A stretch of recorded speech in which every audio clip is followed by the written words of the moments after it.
Welcome to iFinance Mortgage.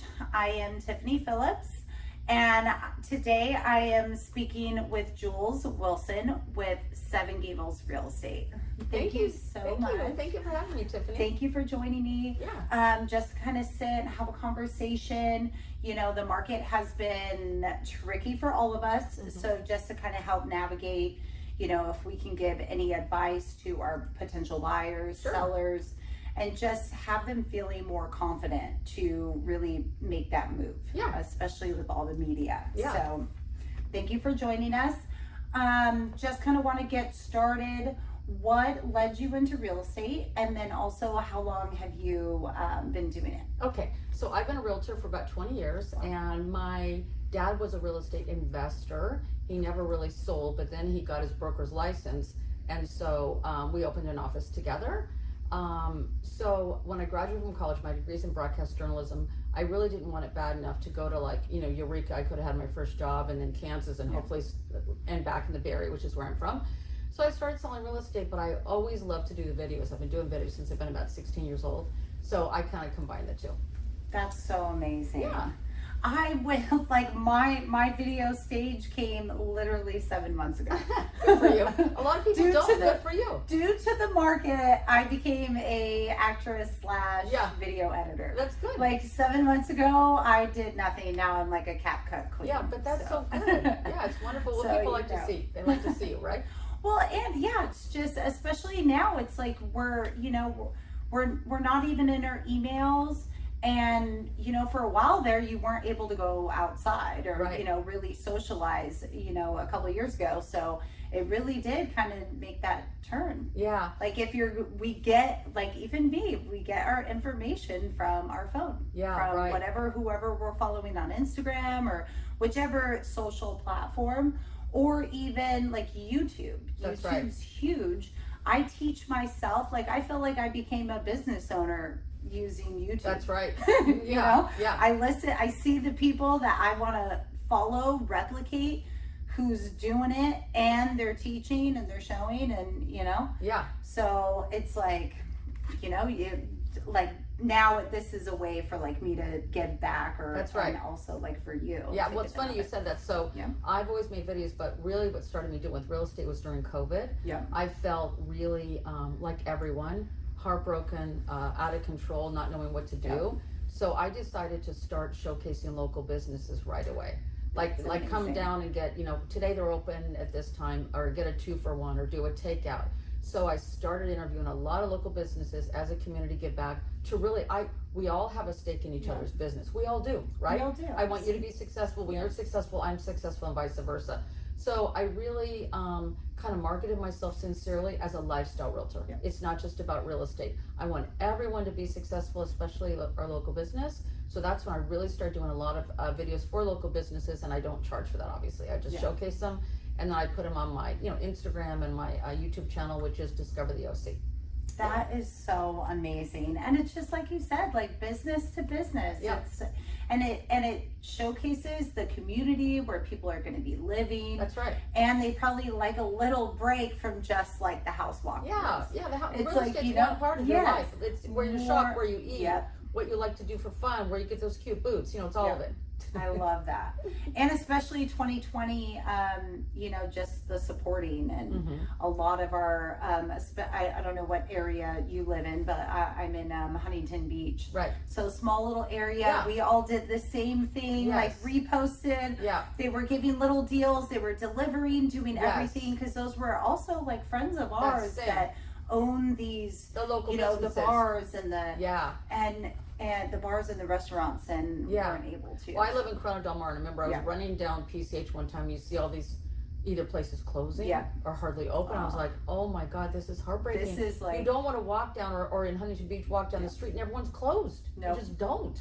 So I feel like that we was my didn't passion. really close. Well, you know what? No, we didn't compared to a lot of the country. You know what I mean. Huntington was like, we're not having I know, I love it. That was awesome. Yeah. We were on the news. Yeah. So that was a little out there, but it was good though. We definitely showed like no. And then so this has been definitely, you know, a different year, but with your 20 years experience, that's amazing. What kind of pivots or adjustments have you made during this time? Like already you kind of mentioned the videos. Is there anything else that you kind of added on in this tricky time? Okay, so being a realtor for 20 years, Yeah. I've been through all markets, right? Yeah. And one thing I really focus on is not selling real estate, but building relationships. Yeah. Okay, and relationships are market, they're not affected by the market. It doesn't matter. Whether it's a slow market, fast market, risk interest rates are high or low, people want to buy real estate. They want to own a home. They want to own investment property. So I don't really, and over the recorded history of time, you probably know this, you're a Yeah. lender, interest rates average around 7.25. Yeah. So actually we're low. Do Yeah. you know what I'm trying to say? Yeah. I don't think people get twitchy until it's about 10. You know what I'm trying to say? So my husband and I bought our first house at 10%. We were thrilled. It's all Yeah. perspective, right? So what I always tell people is if you're buying, for example, it's not about the interest rate as much as it is what's going on in your life. Mhm. If it's right for you, if you have the down payment, if you can sleep at night and still afford the good wine, I always say. Do you know what I Yeah. mean? It's always a good time to buy. Yeah. So I follow Barbara Corcoran from Shark Tank, right? Yeah, same. And she says, I don't care if it's a studio, a one bedroom, a little teeny baby condo, you're 10 times more likely to get your house on the hill if you get a trading card. Yeah. So I always tell people, when's a good time to buy? It's a good time to buy if it's a good time for you. Yeah. Plain and simple. So I think people get too concerned. You have to be fiscally responsible, but I think people get too concerned about getting wrapped up in interest rates or inventory. Listen, I'm also a big believer in meant to be. If you put your boots on and you go out and you want something and you can afford it, I don't want anyone to ever be stressed out at night beyond belief. No. Buy a house. I've never had one client ever tell me, gosh darn it, I wish I didn't buy that house years ago." Yeah. Never. No. You know what I'm trying to say? Get in the game. Also, to me, home ownership equals freedom. Yep. I mean, there's no free lunch program. Either you're going to pay your mortgage or someone else's someone mortgage, which is else's. rent. And right now, I mean, with the appreciation, like the way that these, even everyone that I talked to in 2020, it's almost like that they purchased in 2020, like now talking to them, it's almost the same story every time that somebody told them that they were crazy Yeah. for purchasing at Yeah. that time. And Right. now they're like, I have gotten, Right. I've tripled, if not like Right. quadrupled Right. my investment. Well, already. let's say, I mean, Being 4 years, but that's only 4 years, maybe like let's say like 3 years later. well, that's true. So- But especially if it's a home for your family or your, I mean, prices do go up and down. Yeah. It happens. But here's what I always say. Let's say you buy a house for X amount and it's a 2,000 square foot house and it goes down 100 grand, let's just say. Well, the good thing about a home, it's a building. The square footage doesn't go down from 2,000 square feet to 1,500 Yeah. just because the price went down. The house is there. Still. It's always there. So, prices will come and go or go up and down as interest rates will, but it's your sanctuary. Yeah. And the number one way to build wealth and generational wealth, it's proven, is real estate. So That is the ticket. I don't think there's ever a bad time to buy, once again, as long as you can sleep at night and you can afford the good wine or the good tea or whatever Yeah. you're drinking. I'm just joking. But you know what I'm saying? You have Yeah. to be able to eat and not be Yes. stressed out beyond belief. So that's my belief. And that's what I feel like a lot of people right now too, there's just so much fear piling up. There's a lot of media, there's a lot of changes, and they just kind of like attach on to it a little bit. So I mean, even these conversations kind of help, Yeah. but just kind of guide them into yesterday, like that was the time to buy. Yeah. So I kind of explain it as like it's a goal, you know? Yeah. If that's your goal, then let's build your roadmap. Yeah. Let's just get started. Like you could be at, are you at A, B, C, D? Like where are you in the process?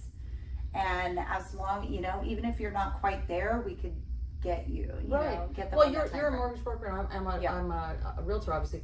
We could ask ourselves, when's it a good time to be a loan officer? When's a good time to be a realtor? We don't work that way. I don't want to say I fully put my horse blinders on, but I kind of do. Yeah. Because I am focused, laser focused on clients, doing the right Yeah. thing for them, Tiffany. I don't pay attention to the market 100%. Yeah. Yesterday I got a client's offer accepted. We were one of 9 offers and our offer got Wow. accepted. Now at that level, let's face it, the top 3 are probably the same. Yeah. They're all good offers, right? But what I did was I drove to the open house, and my client could come specifically to meet the listing agent. Wow. To build a rapport. Yep. And we became good friends, well, as good as you can in a Yeah. half hour. And then here's the big key, gasp, answering the phone. Yep. And calling without texting. So we got the agent told me we got the offer accepted. I'm not bragging on myself, I'm talking about relationships. Yep. Because he felt confident, because I answer the phone, I make the call, I had my, it was her loan officer, call the agent, and he feels confident. Yep. So even someone can say, oh my God, multiple offers, I'm never gonna get mine accepted. I get a lot of them accepted through relationships, plain and simple. And a lot of buyers don't realize, like, sometimes how important that team is. Right. And I try to highlight that. I too, there was a time, it was an FHA offer, and I believe it was 2021. So in that time, those were almost impossible to get accepted. Right. And this guy, this listing agent, we had about 13, 14 offers, I believe. I am the only loan officer. Who called, I bet? I'm the only loan officer that answered his phone, and my client won. Yep. My client got that house, closed on that house, because out of 13 loan officers, that's because he could not get a hold of anybody else, and all it takes is that, and he called me. I usually do call them, but in this case, I try to give him an hour. Right. But he did reach out, and I knew the file. I went over and boom. And he told safe. me, And he knew you were even in FHA, he had cash offers. Amazing. He had all these. That's amazing. And so I do urge to everyone, in a time like this, it's so important to pick your team. Yeah, and don't be afraid of the market. No. Pick your team. Well, my son is my partner. We had a place listed about 2 years ago in South LA County. We had 14 offers. One agent called me. One out of 14. Wow. And that loan officer called me. And once again, at the top three, they're all the same. They're all amazing. They're all great. Low contingencies or whatever. So we took that offer because I told the sellers, listen, and it's ultimately the seller's decision, of course. But I said, I feel confident they're going to close. They're on the ball. They called. The lender made me feel safe. And of course, we closed. So a lot of buyers don't realize, and what we do behind the scenes, it's relationships. Yeah. And that's what we're doing to make them feel safe. So to every buyer watching today, don't be afraid of the market. No. Work with a good realtor. Yeah. Who's going to build the relationships and really sell you, right? I agree. Yeah. Yep. Because even though, the market's been fluctuating and, doing these things for a while now, but like, you're still getting these offers accepted. We're still out there. We're still, there's some that do not, but there are some, but they're, like, I feel like, especially at this time, like, pick your team, find your realtor, get them connected, make sure that everybody's on the same page, group text, that's major. Make sure that everybody, even like with the offers, like that I should know, we should be talking about that offer before it even goes in. Like we go over the contingencies and everything. Right. And then as soon as that's sent, like I have them send me the listing agent number. So of course. So definitely, I would say one of the biggest things in the last like two to 3 years is it's like you got to work all angles. Have your team. Definitely. But definitely, I could feel that from like Seven Gables Real Estate. Thank you. I definitely feel that is a great. We work on relationships. Really big team. And I do know a lot of realtors from there, and I feel like I get that same energy. Just it's all about relationships and the team, and everybody works together. Yeah, and we don't even like to say the word transaction. Yeah, they're not transactions. Client satisfaction. They're relationships, right? I feel like every time I talk to one, they're like in the top 1%, like top 10%, and all the Google reviews. Like there's always something. So definitely great to be attached. And so just we've already kind of touched on now is the time. I definitely agree. Just to kind of wrap up here, we can go into some advice. What would your advice be for the buyers that are waiting on the sidelines, that kind of waiting for that drop. It might be June, it might be July, or it might be to the end. Okay, so I kind of call what's going on right now the perfect imperfect storm. And I just explained this to a client about a month ago. He was a little on the sidelines. Because with interest rates 6.4, whatever they are today, right? Some people are like, I'm gonna wait till interest rates go down. Okay, well, first off, we believe they're going down, but we don't really know for sure when or if, how much, right? The thing about interest rates being a touch higher is there are a touch less buyers, right? Yep. So it's like that, once again, this imperfect perfect storm. Right now, I had a client and he was kind of feeling that way. And I said, all right, let's just, it always starts with, in my opinion, getting pre-approved, right? Of course, you can't go shopping if you don't know what's in your pocket. Yeah. So I'll say, let's just check it out. Let's just investigate, get you pre-approved, and figure out, obviously, what would your payment be, and are you comfortable with that? If you're comfortable with that, why don't we look? Yeah. Because if there's, and it's what's funny, the market's so crazy. Some houses right now are sitting around. Others, there's multiple offers, as we've talked about. Well, if there's 10 offers now, when rates are 5.5, there's probably gonna be 20. We're gonna be back to where we were 2 years ago, right? Yeah. So what happens when there's 20 offers? Houses go over for 100, 150, whatever. More. I'd rather have a little bit less competition now, and if rates do go down, as they should, you can refi. But I always tell people, don't plan on that. I want you to be comfortable with what the payment is now. At least for a couple of years. Right. So for me, I think this is the perfect imperfect storm. Sweet. Because there's not as much competition. Why not take advantage of that? And you and I and more negotiation. We know That's what people I are tell waiting. them, Why would you like wait? you might get seller credits. Yes, you might. You're good. We can. Right. We have some. You know, Right. like we have some ammo. Like Right. let's go now. Right. And I try to tell them the same thing. Like if we're already kind of on our way, but once we get back to that, like how 2021 was. Right. And why not start building equity right now? The day after you close, you're starting to build equity, right? Yeah. So assuming things still go up. So I call it the perfect imperfect storm right now. Yeah. And then advice to the sellers that are holding back on maybe listing their properties. Maybe they're in that sweet 2%. Yeah. So what kind of advice do you have for them going through the rest of like 2024? Because we also will have that little, maybe there will be a little bit of a rate drop, so they might be at that comfort zone of being ready to kind of take that jump, even though they won't have their 2%. I mean, they might still get like a 5. Okay, so here you go. So 2 words you said, might and maybe. Yep. Supposedly rates are going to go down. Yeah. But I never believe in maybes or mights. Yeah. So as a seller, once again, it's not much different than a buyer, honestly. What's going on in your life? Would it make sense for you to sell right now? Does it get you to your next house right now? Are you moving out? I look at really the life goals first. And then if that's the case, houses are selling really well right now. If you price your house well, more than likely, you'll get multiple offers on it. Look, 2, 3, I told you that one I got yesterday, I had 9. Well, when is enough?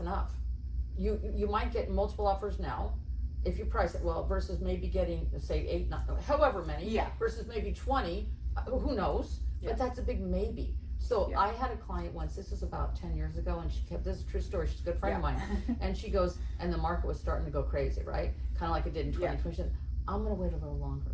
Well, why don't we just wait a little longer? And I said, because when market shifts occur, guess what? We don't get any warning. No. It shifts like that, right? Yeah. So I said, I'm afraid you're getting a little, and I can only say this because she's my good friend, I'm afraid you're getting a little the green-eyed monster. If the market shifts, you're gonna be in trouble. The market's great now. We did the math. She was gonna have enough money to get to her next house. She wouldn't do it. And she could not sell her house for another 3 years. Oh, the market turned around. no. It was terrible. And she wanted to move up to Sacramento and she couldn't. My heart was broken. So once again, don't only think about more money, because that's a maybe. Think about what's going on in your life right now. Price it where you want, and if it makes sense, do it. Yep. That's it.